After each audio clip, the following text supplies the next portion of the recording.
ahí tenemos la pizarra. ¿Qué es el cáncer? ¿Qué es el cáncer y por qué la nutrición tiene un rol importantísimo? ¿Qué es el cáncer? Bien, primero tenemos que abordar el tema genético molecular obligatoriamente, ¿sí? El cáncer es una mutación. El cáncer es puntualmente una mutación. ¿Ok? ¿Qué es una mutación? Ojo, puede ser una mutación o mutaciones, ¿no? Puede ser singular o plural. ¿Qué entienden ustedes por mutación?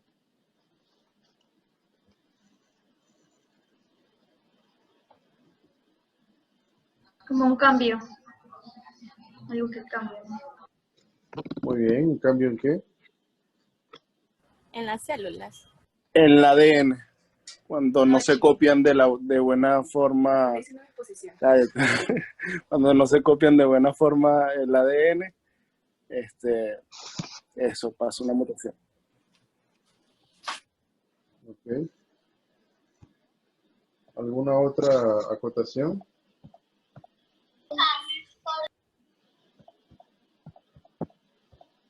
¿Alguna otra idea?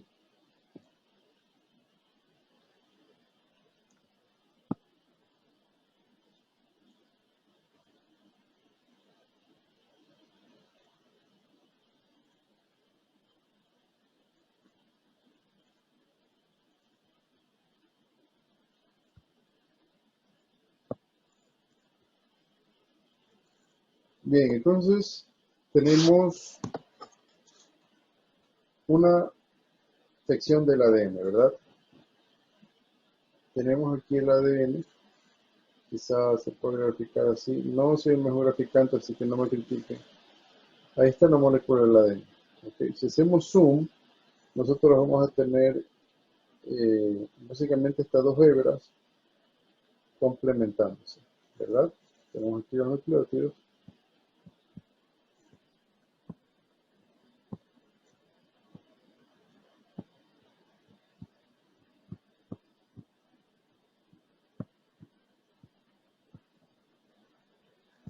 Y así sucesivamente.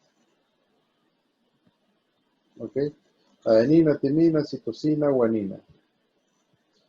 Entonces, imaginemos que esta porción del genoma traduce a una proteína. ¿Ok?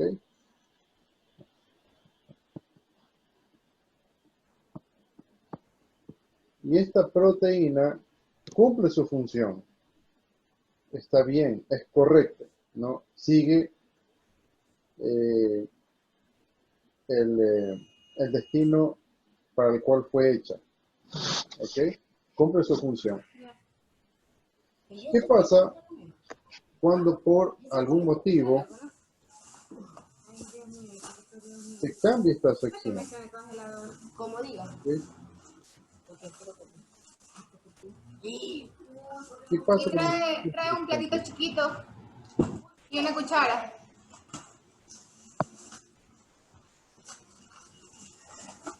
¿Qué pasó? Alguien activó el micrófono. Estefanía.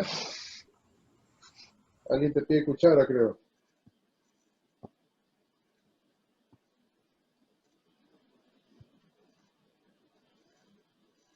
Aquí.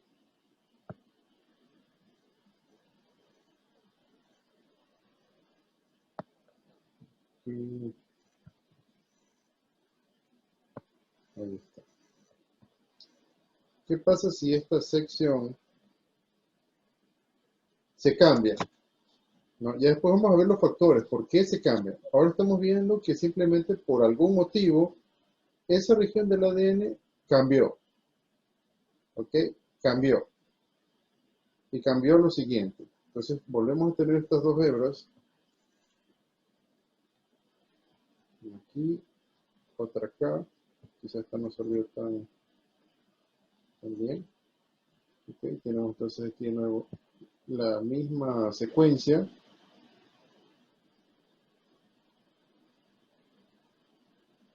Pero aquí tenemos el cambio.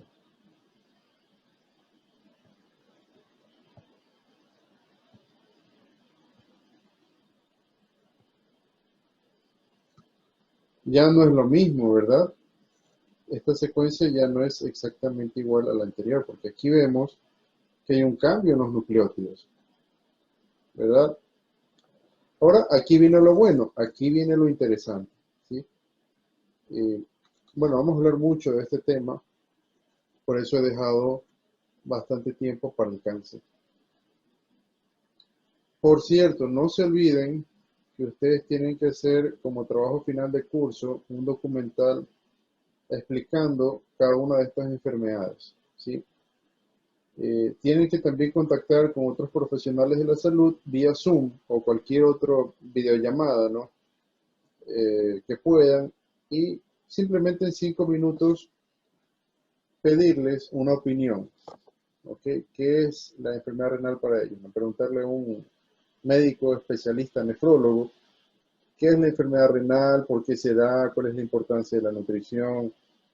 5 minutos nada más por cada enfermedad. En total, deberían tener mínimo 20 minutos de documental, ¿verdad? Porque son 4 enfermedades. Por si acaso les estoy recordando, eso yo les dije desde el primer día de clase, ¿sí? Así que no dejen todo para el final, desde ya pueden hacer diabetes por enfermedad, por ejemplo, ¿verdad? Obesidad, enfermedad renal, todas esas ya las pueden comenzar. Incluso el cáncer también, por supuesto, pueden comenzarlo, no es necesario Profe, una pregunta. terminar de ver esta clase para comenzar a hacer la tarea. Sí, Doménica. Pero necesariamente tienen que ser especialistas, o sea, de cada enfermedad. En la medida de lo posible, quizá no siempre se logre, pero tampoco preguntarle sobre la enfermedad renal a un psicólogo, por ejemplo, no creo que tenga mucho que ver. No, no, o sea, me refiero a si es que se le, o sea, si es que se le puede preguntar, por ejemplo, a un médico general Claro, únicamente. sí, totalmente, sí, a un médico general sí. Ah, ya, ok, gracias. Ya, entonces, aquí tienen, ¿verdad? Este camino. ¿Qué es lo que pasa, no? Aquí viene lo interesante.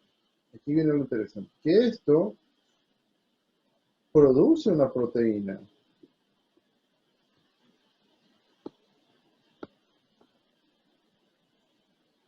¿Sí? Pero esa proteína quizá no esté funcionando. Se la produzca de manera defectuosa. O, debido a esta mutación, no se produzca proteína. No se produzca la proteína. ¿Sí? Y ahí es donde viene el problema, ¿verdad? Ahí es donde se origina el problema. Porque las proteínas son esenciales para la vida. Son esenciales. Si hay alguna mutación, en la mayoría, bueno, es muy subjetivo. En algunos casos, esto suele ser negativo. En otros no. ¿Sí? La mutación no tiene por qué ser algo negativo siempre. ¿Ok? ¿Por qué creen eso? ¿Por qué una mutación no siempre es algo negativo?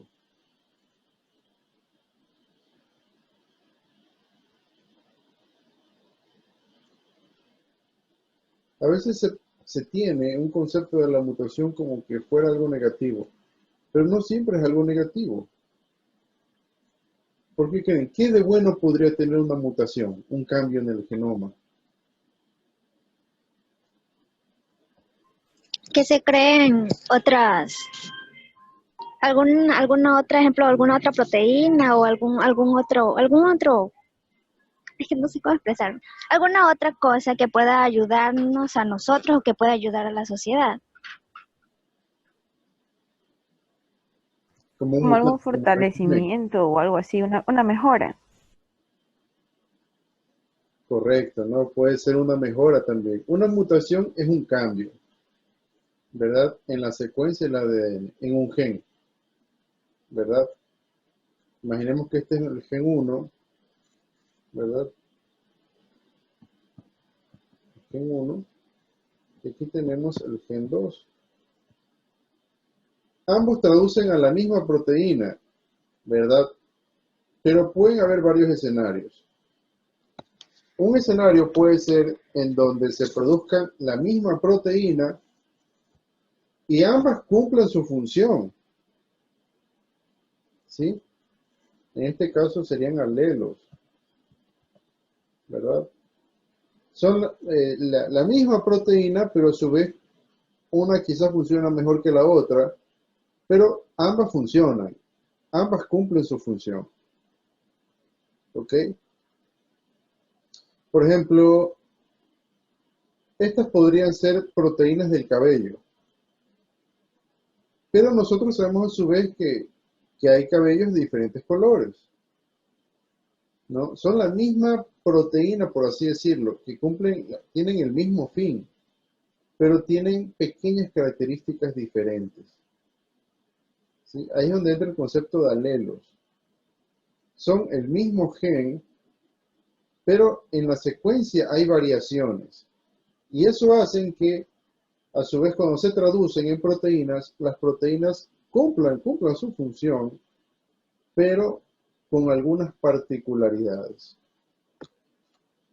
De hecho, la mutación quizás es más positiva que negativa, porque así nosotros nos podemos diferenciar del resto, ¿verdad?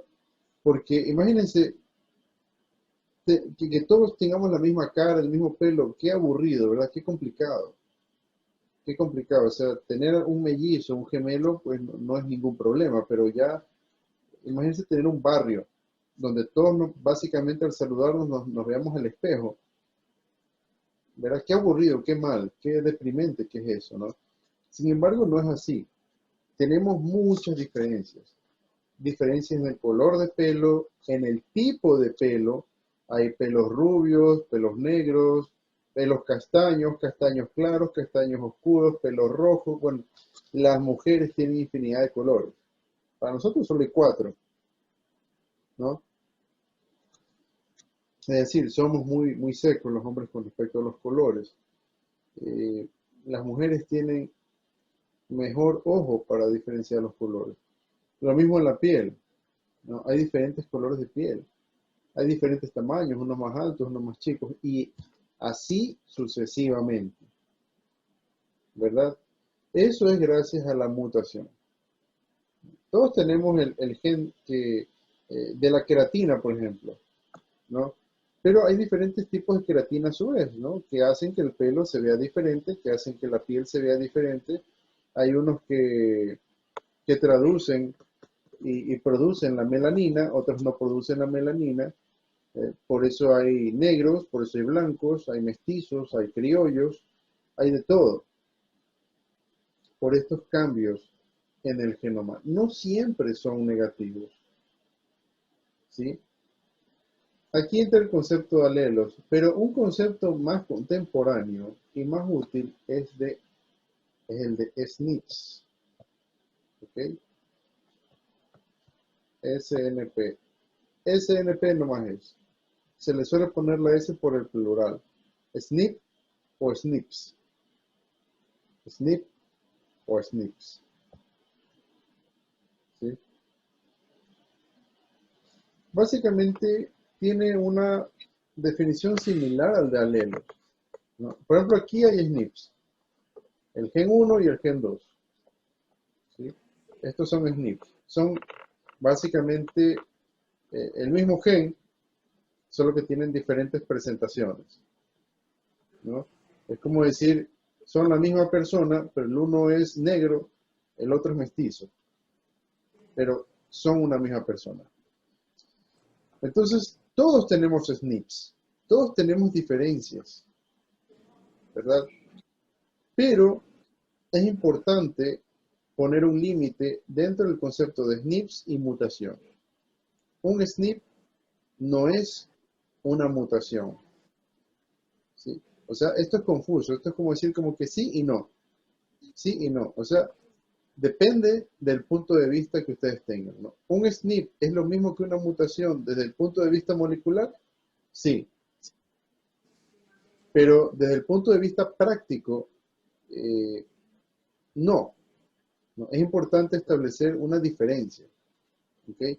Cuando hablamos de mutación, puntualmente en el contexto clínico, una mutación viene a ser más negativa que positiva. ¿Verdad? Las mutaciones se diferencian de los SNPs en que estas ocurren en menos del 1% de la población. ¿Ok? Menos del 1% de la Profesor, población. disculpe, ¿podría repetir? Lo que pasa es que creo que mi internet está mal y se me cortó. No puedo, Anita, qué pena. ¿Sí me escuchas? Sí, sí. Ok, aquí la clave es el 1%, ¿verdad? Las mutaciones ocurren en menos del 1% de la población, lo cual se asocia con algo particular. Si ya no No, es ñaño, yo me la llamo.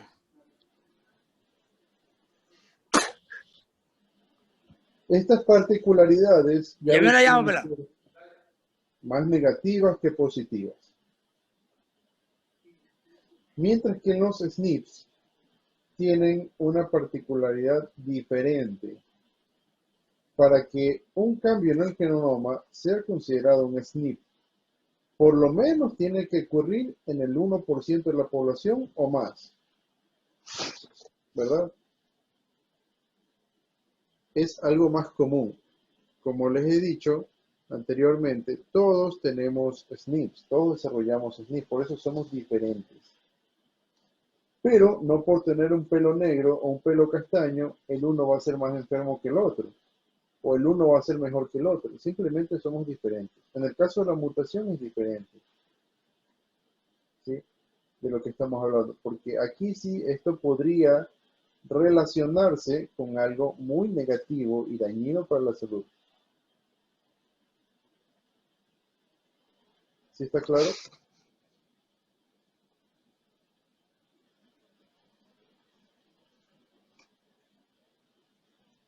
¿Alguna pregunta hasta aquí?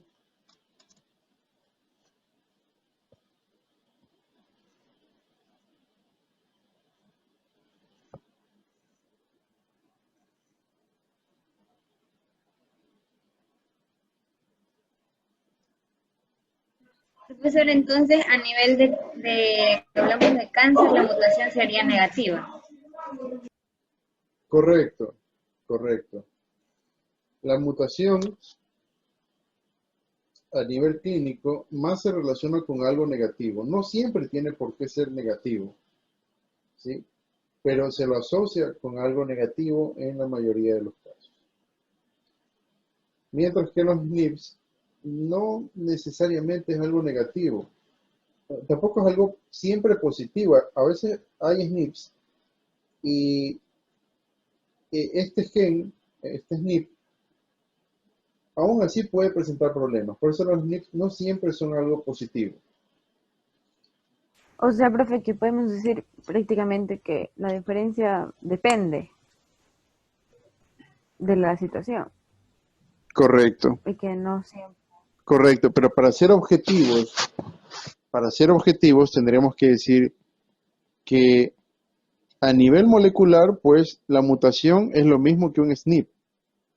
Pero a nivel práctico es importante diferenciarlos. Y la mutación se da en menos del 1% de la población y el SNP más del 1%. Mínimo 1%, ¿no? Del 1% en adelante. Esto es muy importante tenerlo presente, no solo para estudiar el cáncer, sino también para otras enfermedades. Vean ustedes la obesidad, por ejemplo, ¿no? Ahí estudiamos algunos genes, el TNF-alfa, que finalmente produce la citoquina TNF-alfa, ¿verdad? La interleuquina 6, el gen interleuquina 6 que al final produce la proteína interleuquina 6, que son inflamatorios. Entonces, obviamente no todos tenemos el mismo TNF-alfa, no todos tenemos la misma interleuquina 6, no todos producimos la misma insulina en las mismas cantidades y exactamente igual. No todos depositamos la grasa en el cuerpo de igual manera. Ven ustedes las mujeres, los hombres. Entre mujeres hay diferencias, ¿no? Hay mujeres que depositan la grasa más en los senos, caderas, glúteos. Hay otras que depositan más en el abdomen. Hay hombres que depositan más la grasa en el abdomen y hombres que más depositan la grasa en otras partes, como las mujeres, ¿no? ¿Y por qué se da eso? Por los SNPs. Por los SNPs. Hay unos que comen mucho y en teoría no engordan. Hay otros que comen poco y suben mucho de peso.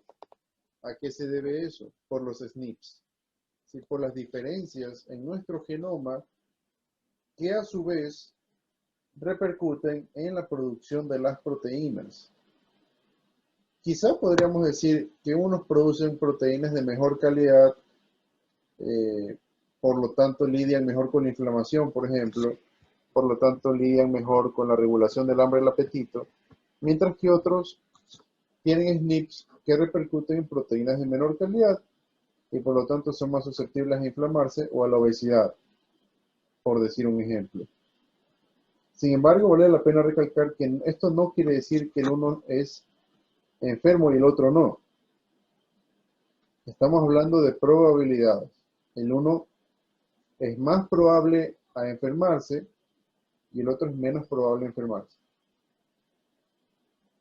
¿Sí? No quiere decir que el uno no es vulnerable y el otro es vulnerable. O el uno nunca se enferma y el otro siempre se enferma. No necesariamente es así. Estamos hablando de predisposiciones, no de destino.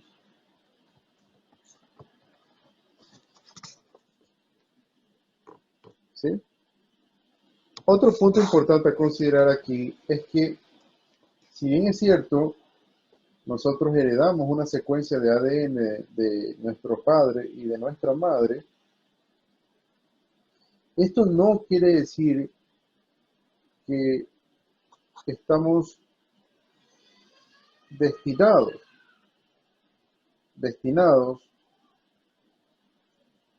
a esa información. ¿Ok? Eso no quiere decir que estamos destinados. Hay una parte. Heredamos esa información genética, pero una cosa es heredarla y otra cosa es traducirla.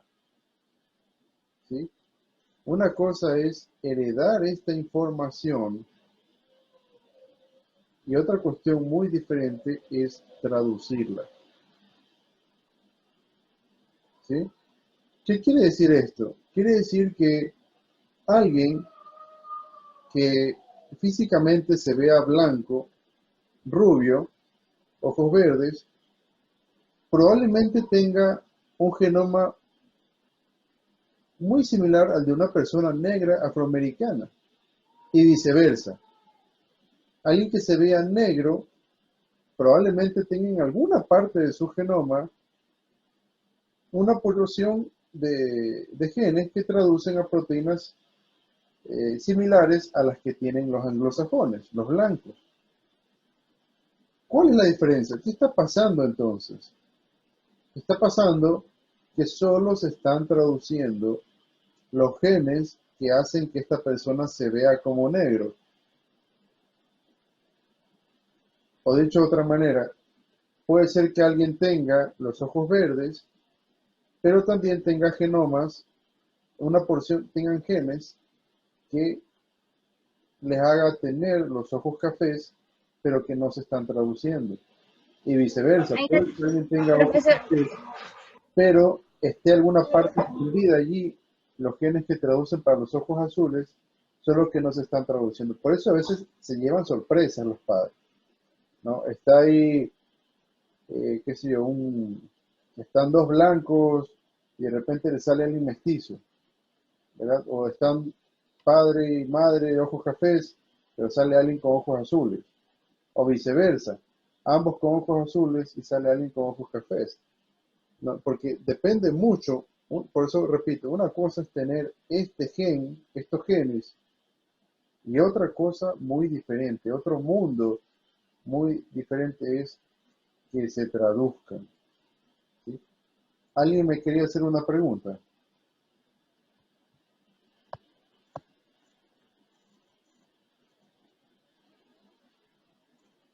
Anita, ¿esa es tu pregunta? ¿Eso me querías preguntar o era otra estudiante?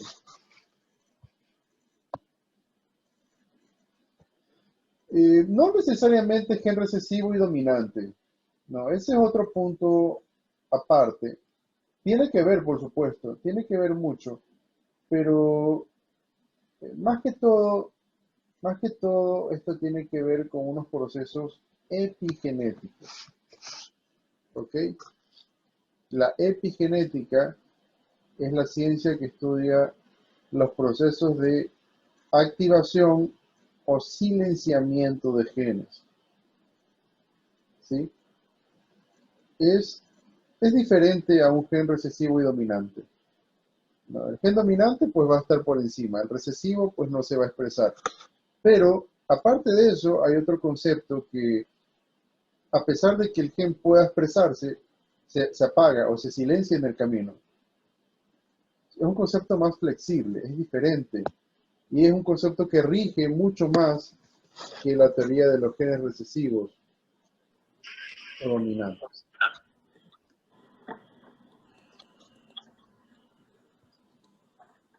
Voy a borrar esto.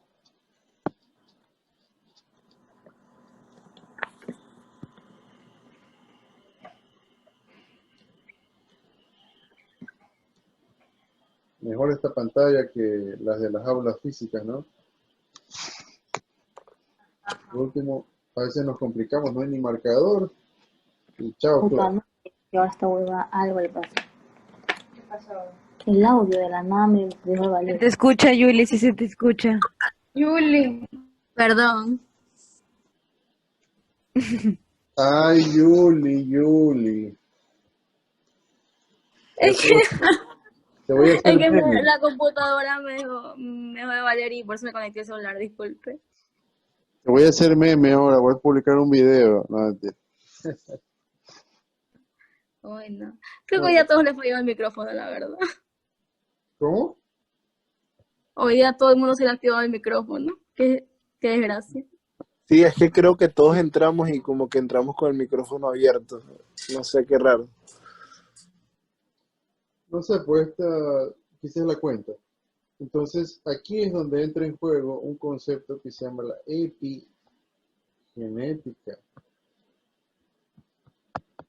¿Verdad? Lo que les estaba comentando. Esto tiene que ver con la activación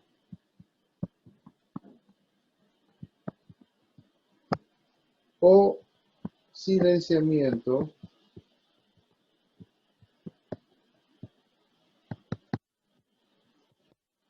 ¿de qué? De genes. ¿Ok? Activación o silenciamiento de genes.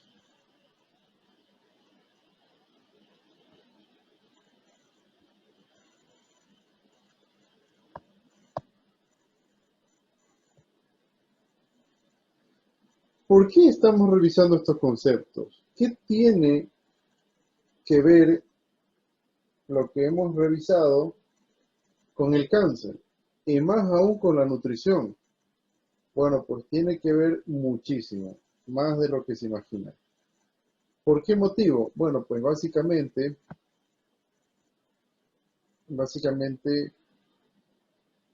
el cáncer lo que hace es esto, activar o silenciar genes a su gusto, a su conveniencia, porque el cáncer sabe qué mecanismos tiene el cuerpo para defenderse y por lo tanto, lo que va a hacer es, en vez de atacar esos mecanismos de frente,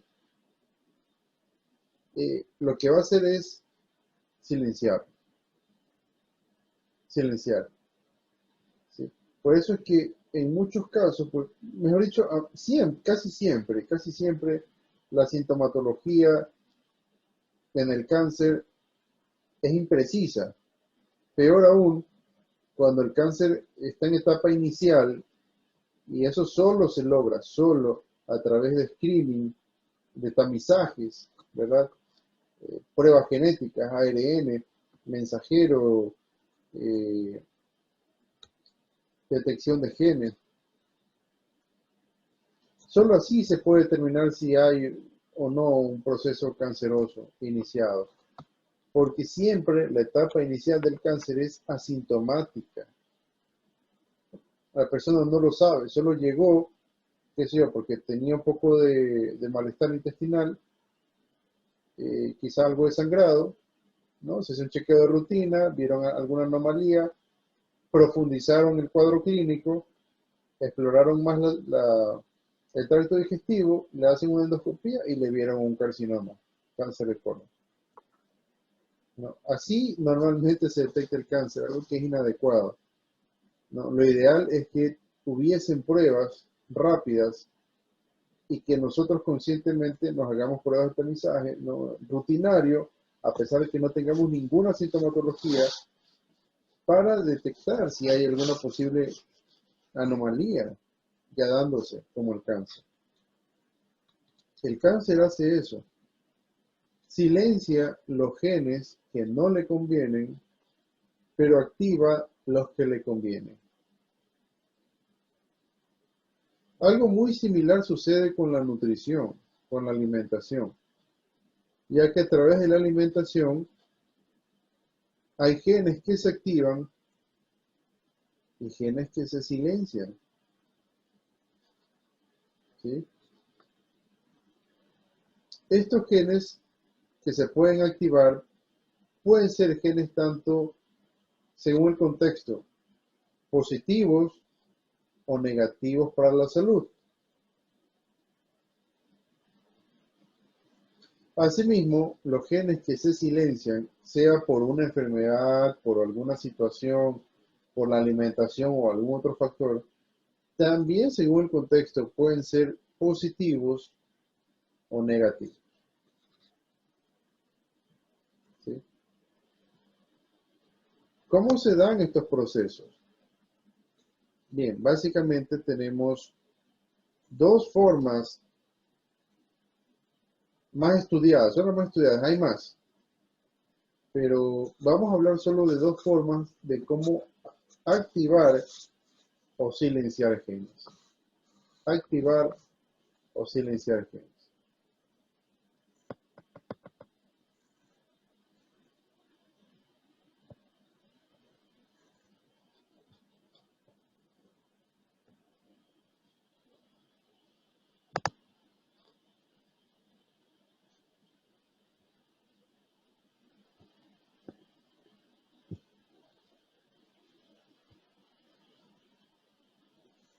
Bien, tenemos entonces el ADN. ¿Ok?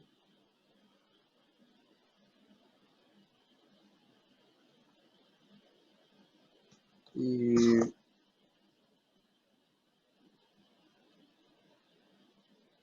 el ADN tiene regiones no codificantes. Una región promotora, ¿sí? Si le hacemos zoom, lo vemos así, vemos aquí una región promotora, ¿verdad?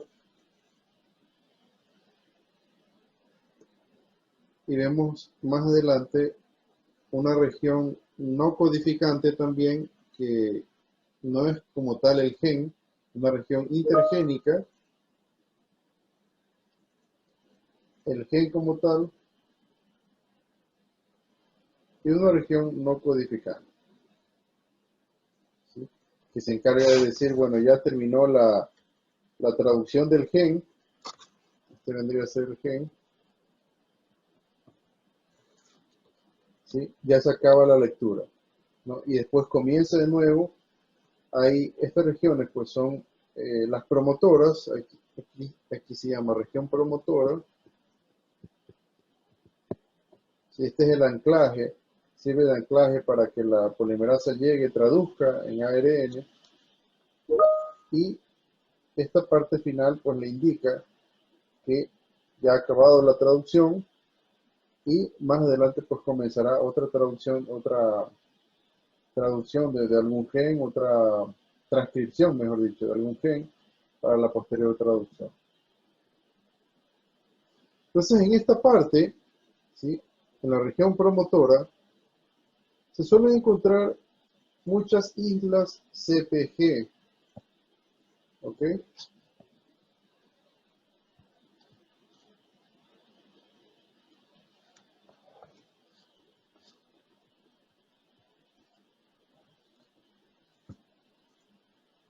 Aquí está el gen. Esto está en la región promotora. Aquí se encuentran muchas islas CPG, ¿sí? Citosina, ¿por qué CPG? Por el fósforo, ¿verdad? Que une a la citosina con la guanina, ¿verdad? CG,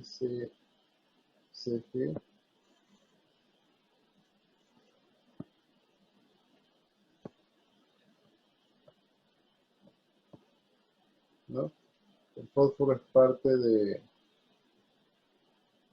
esta unión.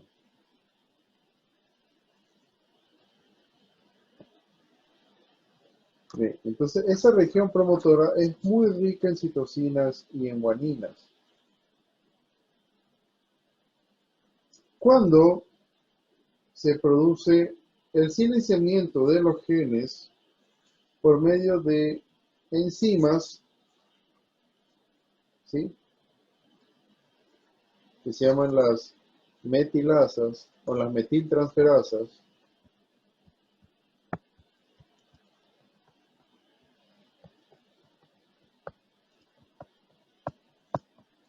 qué largo ya, no me entra. Por medio de las metiltransferasas se transfieren grupos metilo, ¿sí? A la citosina, ¿sí? Metilo.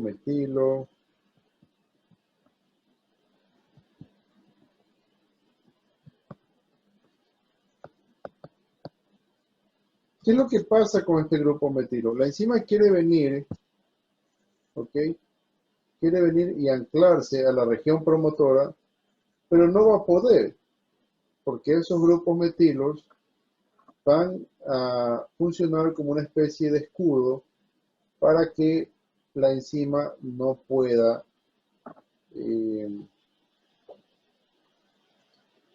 transcribir esta región del ADN en el ARN mensajero. Y por lo tanto, ese gen o esa porción del genoma no se va a poder traducir, ¿no? Y así se silencia el gen.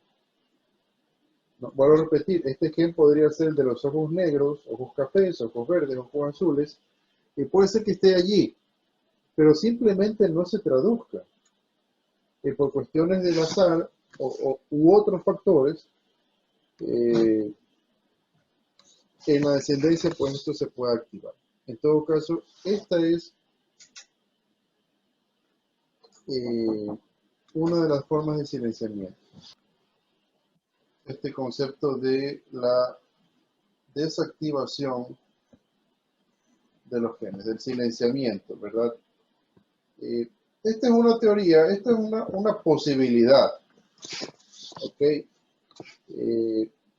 Sin embargo, no es tan prometedora como otra, que consiste en la metilación de las histonas, de los núcleos, de las colas de las histonas de los nucleosomas. ¿Okay? Esta es una posibilidad de que los grupos metilos directamente interfieran en la depositándose en las islas CPG de la región promotora del ADN y que de esa forma no se active el gen, ¿verdad? No se transcriba. Pero esto quizá no es lo más probable que esté sucediendo. Lo más probable es lo otro. Lo más probable es que las colas de las histonas se estén llenando de grupos metilos y por ese motivo se dificulte más la traducción. ¿Sí?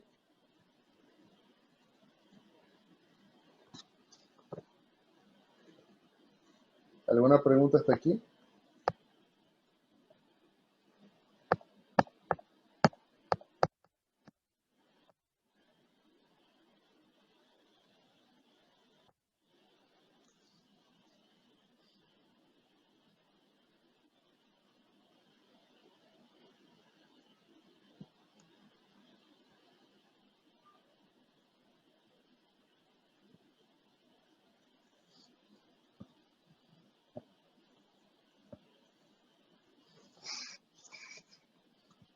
Bien. La otra parte sería la activación de los genes. Aquí intervienen básicamente los acetilos. ¿Sí? Estos de aquí, los acetilos, se ligan a las colas de las histonas y cambian la carga del ADN y así se abre y se facilita la traducción. ¿Ok?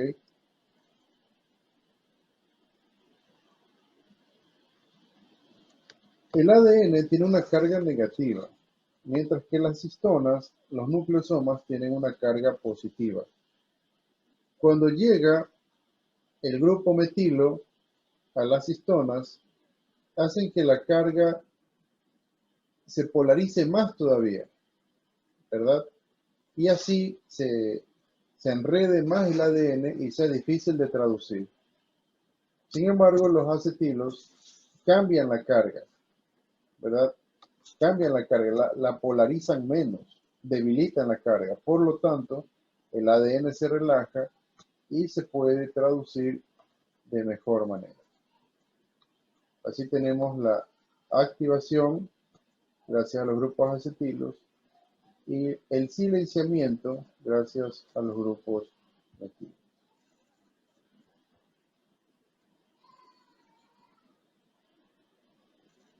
¿Alguna pregunta, chicos? ¿Sí están allí? Aquí estamos, profe. Sí, profe, aquí estamos. Abraham, a los años, al fin viniste. Atrasadísimo. ¿Cómo que el año, profe, si yo estaba aquí? O sea, yo en los primeros minutos, por ahí me enteré que tuvo una circunstancia y le tocó salir. Y ahí avanzar y llegar rapidito a la casa porque tenía algo que hacer. Bueno, estaba temprano fuera de la casa. Y sí llega a tiempo, ¿eh? Ya. Bien, chicos, ¿alguna pregunta hasta aquí? Todavía tenemos la suerte de utilizarlo, ya que esto se necesita Adobe Flash Player para poder interactuar. Sí, pero Adobe va a quedar inactivo en unos meses, creo que en diciembre por ahí. Y ya se va a complicar esta herramienta, que es tan útil, tan importante para poder entender lo que les estoy tratando de transmitir. Entonces ustedes ponen learngenetics.utah de la Universidad de Utah. Van a Epigenetics. Y luego entran aquí a la herramienta interactiva que es el control genético. Ya, aquí está.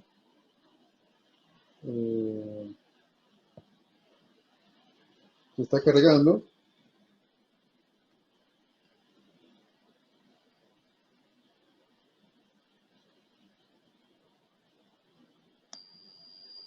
Y ahí está el ADN. Ahí está el ADN. ¿Cuál es el ADN? ¿Quién me puede decir?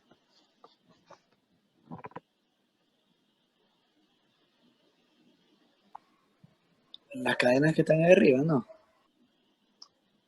Eso que parece tallarín rapidito. Sí.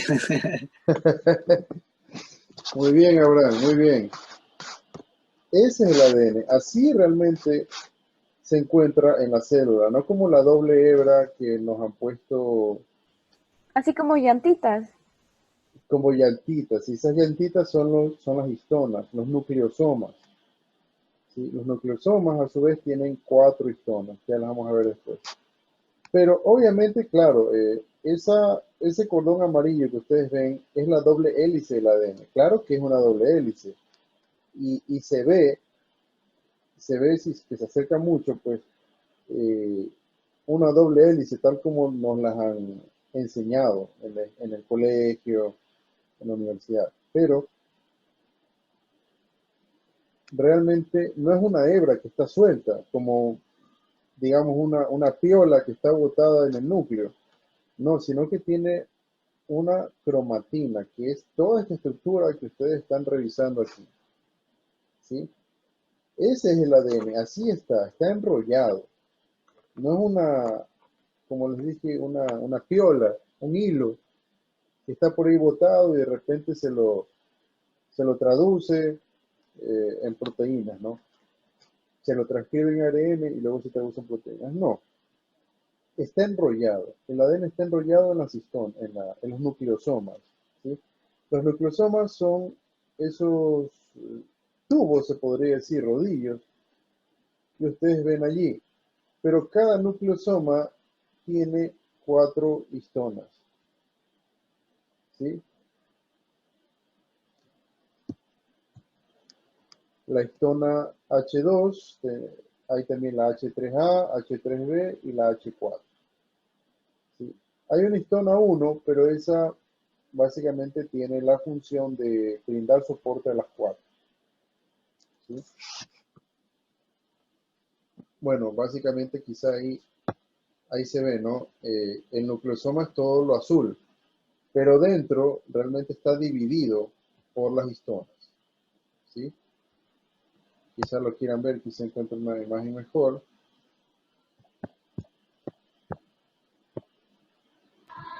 Profesor, ¿puede dar las 4 histonas, por favor?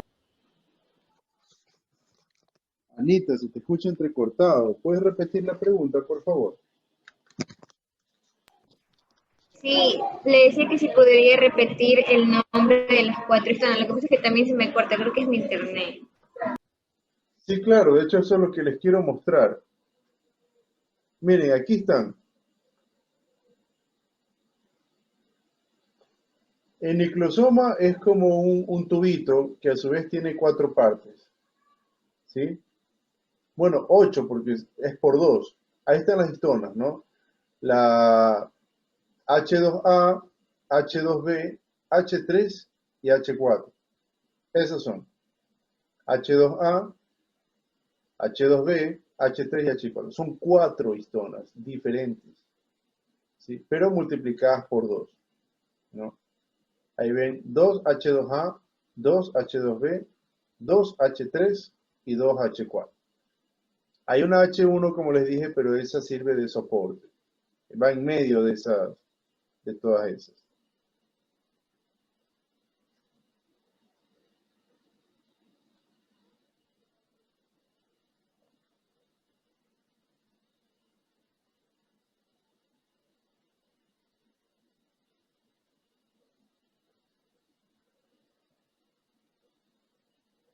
¿Sí?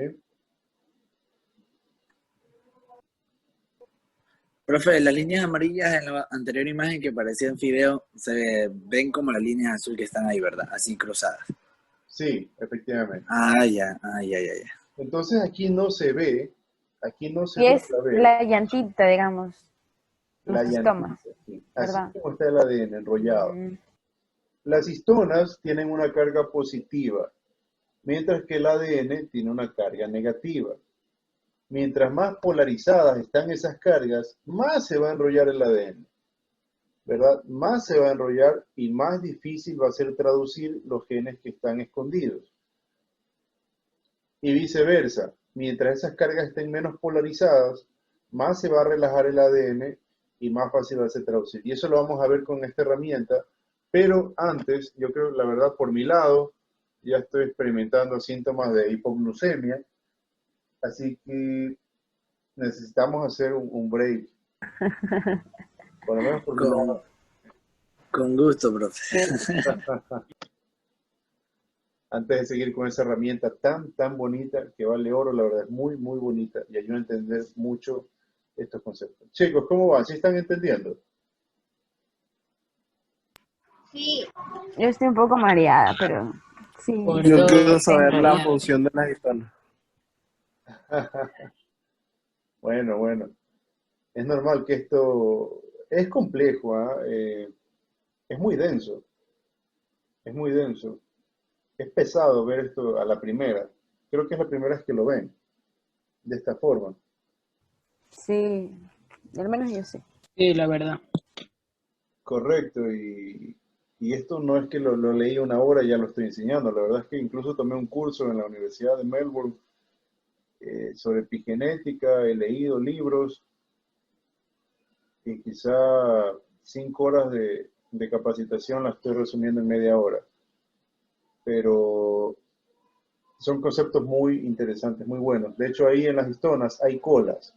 No se ven, pero hay colas. No sé si tal vez hay alguna imagen. Aquí están. ¿Sí ven? ¿Sí ven las colas? Cada histona tiene su cola. ¿Sí? Y ahí es donde entra la magia de la epigenética. ¿Sí? Porque ahí es donde se ligan tanto los metilos como los acetilos. Y se silencian o se activan los genes por las diferencias de carga. Y eso tiene muchísimo que ver con la salud, con el cáncer y con la nutrición. Así que vamos a hacer un break y en unos instantes.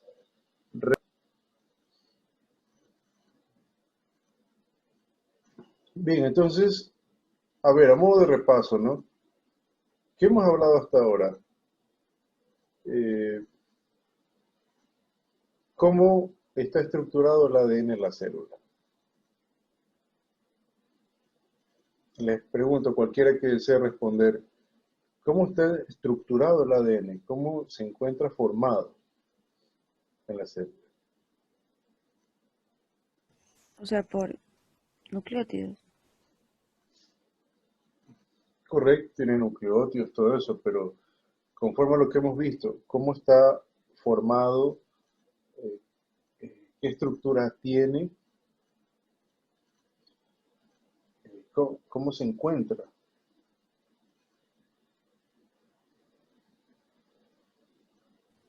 O sea, está estructurado por los histomas.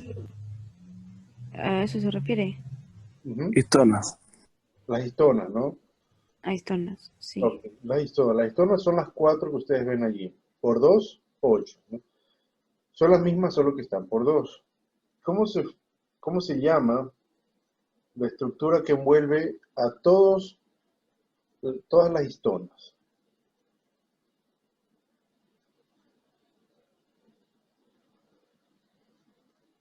La cadena. La cadena de doble hélice. ¿Cómo, chicos? ¿Cómo se llama? La cadena de... Yo dije doble hélice.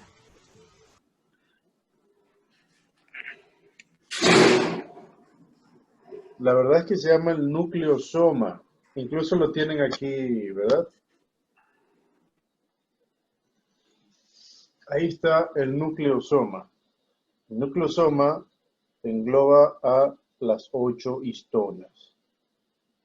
¿Ok? Ese es el nucleosoma. Y toda esa estructura, el ADN envuelto en el nucleosoma con las histonas, se llama la cromatina. ¿Sí? Profe, ¿cómo dijo? ¿Puedes repetir, por favor? Toda la estructura de los nucleosomas y las histonas forman la cromatina.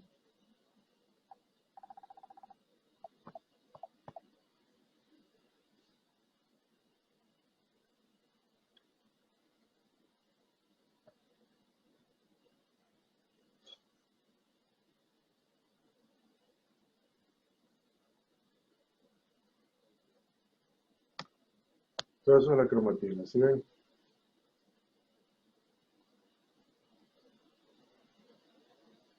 Esa es la cromatina.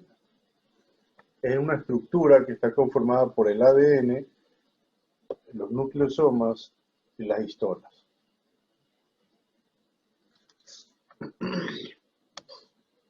Eh,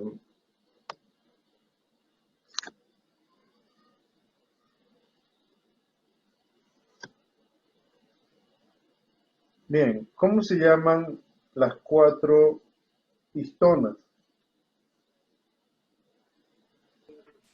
HA2, A, HA2. H2B, Ah, H3 y H4. Y H1, que es la que está ahí como Por el soporte. medio, dice. Muy bien. Muy bien, vamos a ver si por aquí está la H1, que no se la ve.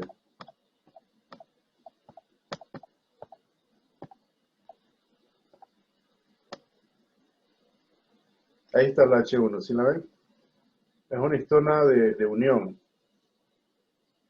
¿sí? Como el soporte entre el ADN y el nucleosoma. Entonces hay H2A, H2B, H3, H4, esas son las 4. La H1 es una histona aparte que tiene un rol estructural, no tiene colas. Hasta donde sé, no tiene colas. No juega un rol tan importante en la epigenética. En sí, el nucleosoma envuelve 4 histonas. Bien, No ¿quién me somos, dice qué es la epigenética? ¿Qué pasó, chamo? ¿Algo estabas diciendo? que si no son 8, 4 Son 8, son y 8. 4. Hay 4 tipos, por 2, 8. Correcto. Chicos, ¿qué es entonces la epigenética? A ver, Activación o silenciamiento de genes. muy bien, la activación o silenciamiento de genes. ¿Cuál es la relación entre la epigenética y el cáncer? Reni. Que va a activar o silenciar los genes que le convienen y debido a que el cuerpo tiene ciertos mecanismos para defenderse. Muy bien. ¿Sí? El cáncer va a manipular estos mecanismos epigenéticos a su antojo para activar los genes que le interese y desactivar los que no le convienen. Correcto. Entonces ahora sí veamos la herramienta antes que se nos vaya la clase. Esto sí es importantísimo. Ahora sí entendemos de mejor manera esto, ¿no? Ahí está la cromatina. Vemos, la cromatina es todo eso, ¿no? Lo amarillo y lo azul. Vemos lo azul que corresponde a los nucleosomas y a su vez sabemos que adentro hay 4 tipos de histonas, ¿no? Por 2, 8 histonas. Y que estas histonas tienen colas. A su vez, estas colas son el objetivo de los metilos o los acetilos. ¿Ok?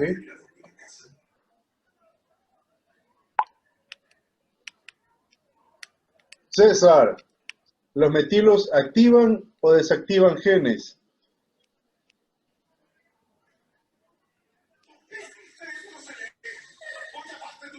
Ya te fuiste, César. Te pongo falta. Chévere la música doménica, ¿eh?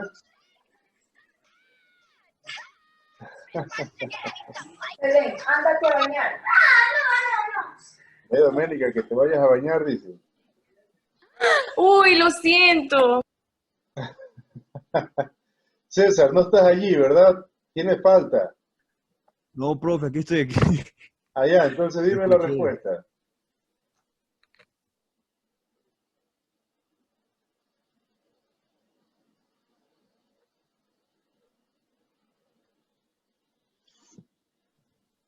¿Me puede repetir la pregunta? ¿Cómo que cuál era la pregunta? Habla serio, pues César. O No sea, estás escuché escuchando. los metilos. Buenos días. ¿Los metilos activan o desactivan genes?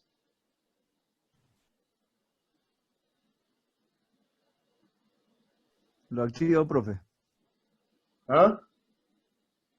Los activan. Lo silencia. A modo general, lo silencia. Hay un tipo de metilación que puede activar, pero a modo general, cuando se habla de metilación, estamos entendiendo que estamos hablando de desactivación de genes. Desactivación de genes. Vamos, chicos, pilas. Entonces, ¿qué tenemos aquí? ¿Qué pasa cuando yo muevo la ruedita? Miren, ¿qué está pasando? ¿Sí ven?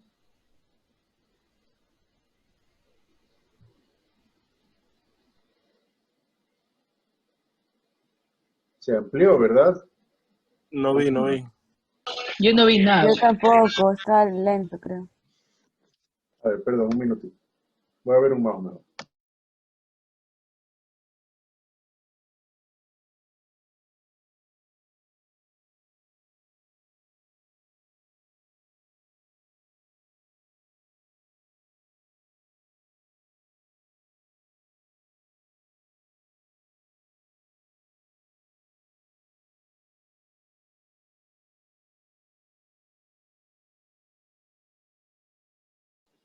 Bien, aquí tenemos la herramienta, ¿verdad? Cuando yo giro esto a la derecha, ¿qué sucede? ¿Se está desenrollando o enrollando? Desdoblando. Desenrollando. Desenredando, ¿verdad? Sí. Desenredando. Miren cómo se desenreda bastante. Pero fíjense también en las colas de las histonas. Miren, ¿qué es lo que está pasando? Van como caminando, así como que se... como raro. Miren, ¿qué está pasando mientras se va desenrollando? Se va desprendiendo. Como que se ¿Se van? extienden. Prendiendo, desprendiendo. ¿Quiénes se van desprendiendo? Las histonas. Las histonas. Es No. que no Las sé, colas. no sé qué son Las esos. colas como que se extienden. Los acetil. Unas bolitas verdes, Exacto, ¿verdad? unas bolitas Se verdes van y rojas. desprendiendo. Correcto. Las bolitas verdes se van desprendiendo a la vez que las bolitas rojas se van adhiriendo, ¿verdad? Miren cómo se van pegando las bolitas rojas, pero se van yendo las verdes. ¿Sí? Finalmente, el ADN, la cromatina queda bastante abierta y llena de estas pelotitas rojas. Estas pelotitas rojas, por lo tanto, serían los metilos o los acetilos. Acetilos. Correcto. Acetilos. Acetilos, ¿no? Los acetilos hacen que las histonas, los nucleosomas, juntamente con el ADN, tengan cargas menos polares y por lo tanto se atraigan menos, ¿no? Al haber menos atracción, el ADN se abre. ¿Y qué pasa cuando se abre? Miren el cambio, ¿verdad? Pasamos de un estado muy cerrado, ¿no?, a un estado muy abierto. ¿Qué pasa cuando se abre? Imagínense que estamos en un estado cerrado y la enzima y el gen que nos interesa está aquí, metido. ¿Cómo llega a la enzima? Difícilmente llega. Lo más probable es que no llegue y no traduzca el gen. Pero ¿qué pasa si se va abriendo a medida que se van añadiendo los acetilos y se van eliminando los metilos? Se abre. Entonces esa región que antes estaba oculta, ahora está a la intemperie, por así decirlo, ¿no? Ahora tiene un acceso mucho más fácil. Entonces llega la enzima y transcribe, transcribe, ¿no? Fíjense también acá en estos otros gráficos, ¿sí? Si ustedes son muy observadores, aquí la célula, pues, lo verde representa a las proteínas. Aquí, esta figura, que parece un gusano, representa el ARN mensajero. Y aquí vemos la proteína, ¿no? Acá también vemos las proteínas, las enzimas que se producen en la célula. Cuando está bien empaquetado, pues, básicamente no se produce casi nada, ¿verdad? Poco ARN, pocas proteínas. Pero a medida que se van yendo los metilos y se van añadiendo los acetilos, el ADN se abre y se van expresando más y más y más proteínas porque se van expresando más genes. No, aquí vemos, miren, mucho material genético, muchos genes, mucho ARN mensajero, que luego se traduce en proteínas, miren, muchas proteínas. ¿No? La célula a su vez también está llena de proteínas, ¿no? Está codificando bastantes genes, la ARN polimerasa. ¿Sí? Esto gracias a los acetilos. Ahora vamos hacia atrás. ¿Qué pasa cuando se están silenciando los genes? Bien, a medida que se van eliminando los acetilos, se van añadiendo los metilos, ¿no? Y a su vez, el ADN se va empaquetando. Miren cómo se va empaquetando, miren. ¿Sí? Se va empaquetando, se va enrollando más y más y más y más. Y miren la cantidad de metilos que se van añadiendo a las colas de las histonas, ¿no? Muchos metilos, muchos. Lo que hacen estos es polarizar más las cargas, ¿no? Más negativo, más positivo, ¿no? Y eso genera una atracción eléctrica tan fuerte que hace que se empaquete el ADN. Y estamos ahí finalmente en un estado silenciado. Esta porción específica del ADN está silenciada, por lo tanto, prácticamente hay o nula producción de proteínas o muy extremadamente baja producción de ARN mensajero y por lo tanto proteínas. ¿Sí? De hecho, esto así es como se va formando la estructura del cromosoma, ¿verdad? El cromosoma parece unos brazos tipo X, ¿no? Es porque el ADN está enrollado, ¿no? Hay porciones que están menos enrolladas, ¿no? Se traducen con facilidad y hay porciones que están bastante enrolladas. Por lo tanto, el ARN no se transcribe, no se codifica en proteínas. ¿Qué tal, chicos? ¿Qué les pareció? Súper chévere. Interesante. No me copies a mí. Yo le dije primero, chiquito. Chévere, chicos. Lo importante es que a todos les haya gustado. Esta herramienta me la enseñaron en ese curso de epigenética. Estoy segurísimo que, bueno, pues en la carrera de nutrición nadie más les va a enseñar esto, pero es importante. Más que todo, si quieren hacer una maestría o un doctorado, pues esto es lo que está de moda, ¿no? La epigenética, la nutrigenética, nutrigenómica, cáncer, nutrición. ¿Sí? Y esto es una manera muy didáctica de poder entender estos conceptos que son complejos, son difíciles. No se ponen por poner, o sea, aquí vemos un gráfico en donde se van poniendo las pelotitas casi automáticamente porque quieren, pero no, hay enzimas. ¿Ok? En este caso, como vamos a empaquetar las metiltransferasas, ¿verdad? Van estableciendo los metilos. ¿Sí? En este caso, si se quiere volver al estado de activación, las demetilasas, las enzimas que eliminan estos metilos, ¿ok? Van eliminando los metilos y a su vez las acetilasas van estableciendo los acetilos y se activan los genes. ¿Sí? O sea, esto es como, viene un paquete autorregulable. Nosotros recibimos este material de nuestros padres y madres, pero a su vez este material se puede autorregular. Miren qué increíble que es la vida, ¿no? Siempre cuando doy esta clase yo digo, nosotros nacemos como un libro que tiene escrito su destino hasta la mitad de la página, de las páginas. La otra mitad depende de ustedes. Lo mismo sucede acá. Una gran parte ya está en tu destino, pero está destinada a ser como está haciendo ahora. Porque este ADN ya está allí. Difícilmente se cambia. Pero la otra parte la deciden ustedes, que es la parte de la epigenética, ¿no? ¿Qué genes expresar, cuáles no? Si quieres estar inflamado o enfermo, pues tienes que ser sedentario y comer toda la comida chatarra que desees.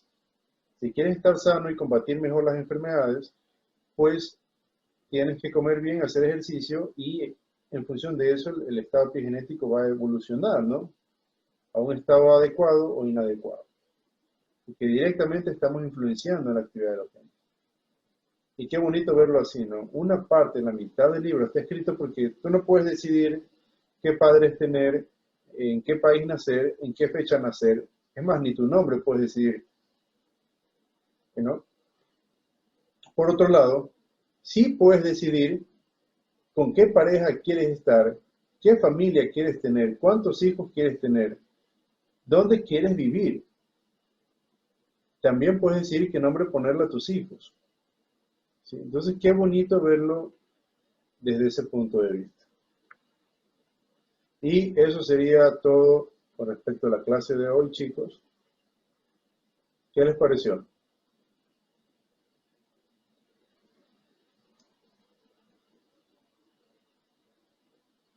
Chévere. Chévere. Yo tengo una pregunta. Dime, chamo.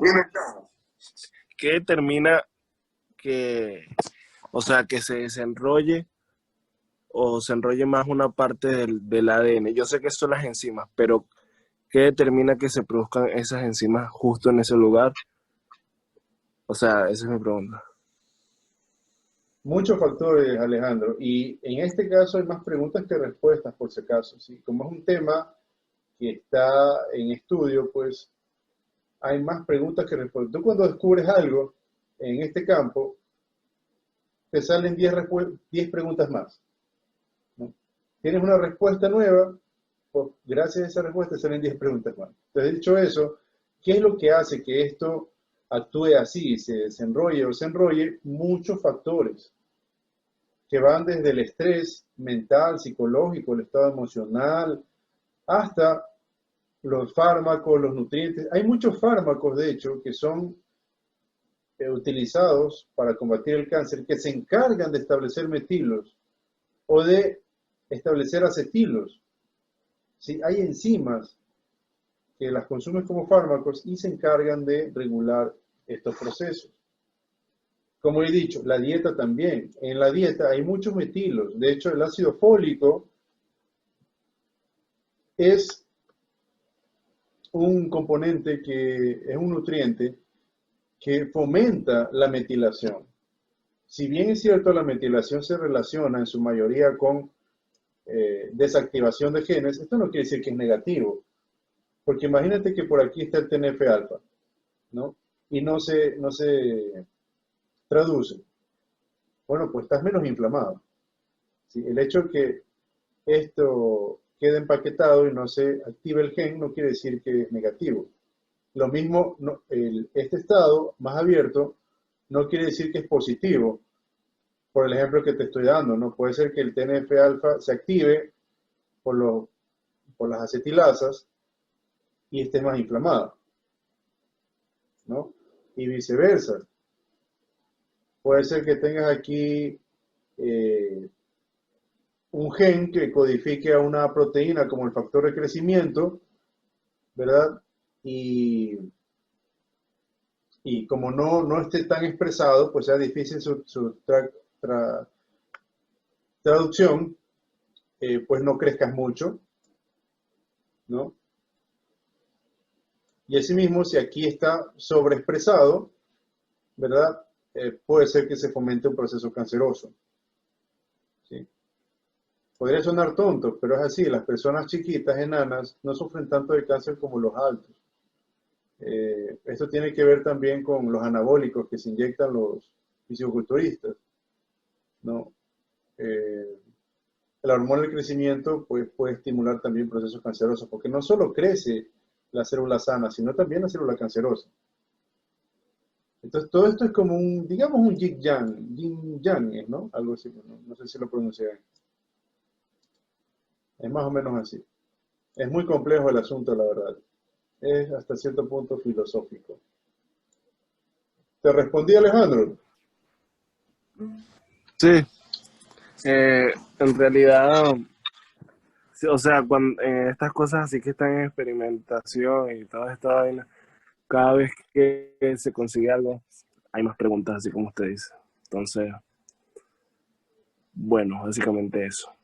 Claro, de hecho se ha visto que los ancianos que están deprimidos, que sufren de depresión,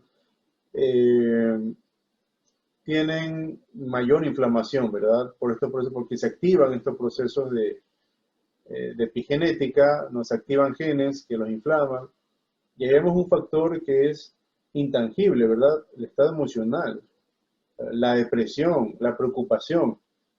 No es un cuento de hadas, es real, ¿no?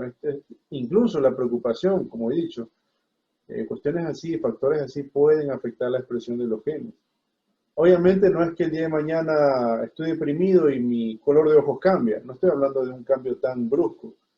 Obviamente son cambios pequeños pero significativos. ¿Alguna otra pregunta?